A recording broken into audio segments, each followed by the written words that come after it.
I binge watched this season 3 times already. You Yes, did? and Oh, I'm so thank it you. was awesome because the first time I did it with my little nephew, he's 7, and he sat throughout the whole thing, which is really hard for me to do with him. Second time was with my father. He's turning 70 this year, so this series is connecting with multiple generations. How do you feel about that? Oh my gosh, I'm so happy to hear that.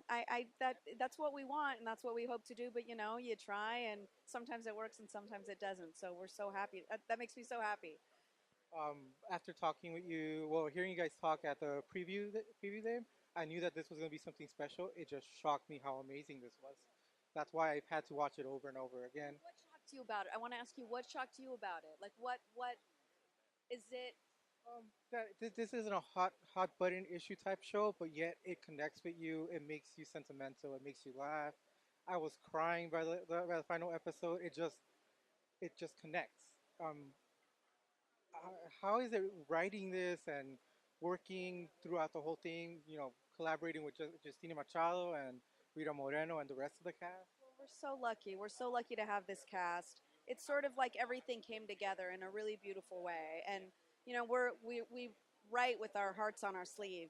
We're really emotional people. Our room is a beautiful room of writers from 24 to 94 when Norman is in there. And that's so meaningful to me because not often are that many people of different ages, different ethnicities, different backgrounds. All of that is in one room, and we all really care about each other and respect each other. So when people bring up their opinions and people get emotional, we're sort of in a safe space to do that.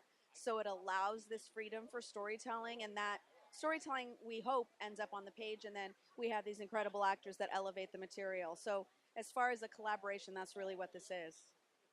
There's some topics in this series that not a lot of shows would touch, such as the religion aspect of it and the PTSD.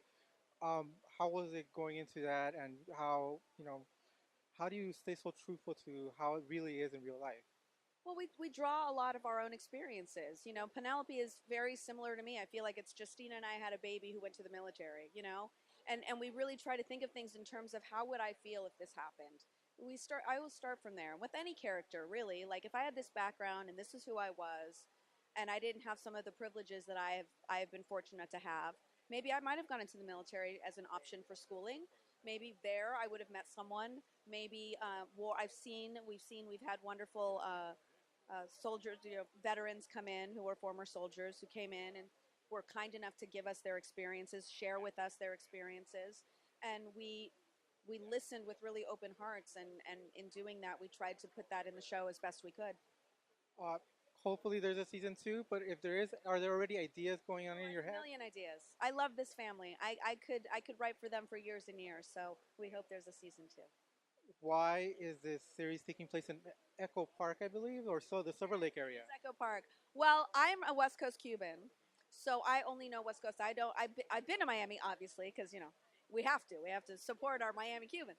I know I have a lot of family there still, but I'm all West Coast. So I'm Oregon, which there are Cubans in Portland, Oregon, and then San Diego, and yes, there are Cubans in San Diego, and then LA. And so we actually, in doing our research, found Tony Plana came here straight from Cuba. He lived in LA. He grew up in Culver City, and there's actually a bunch of Cubans that ended up in the Echo Park area. There's actually a statue of Jose Marti in Echo Park.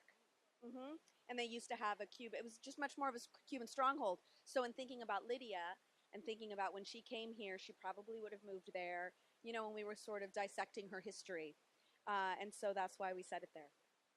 Final question. The LGBTQ aspect of the show is stunning because I feel it's really true to real life. At what point in the writing process did you guys decide that this is the way you guys were going to go with this storyline? Very early on, Mike was very forthcoming with stories from his own life. His daughter came out this year, and he would share those stories. And we have gay writers in the room, LGBTQ women, two women, and we just spoke about it. And there's so many. Growing up as a straight woman, I have been so blessed by the LGBTQ members of my friend group who have been supportive and kind and wonderful to me. And so it was such an honor to be able to represent that aspect and show what this true coming out would be. And we tried to be really sensitive in doing it over the course of several episodes and dealing with all the family members and their reactions to it, as well as Elena's personal journey. And so that's what we tried to do.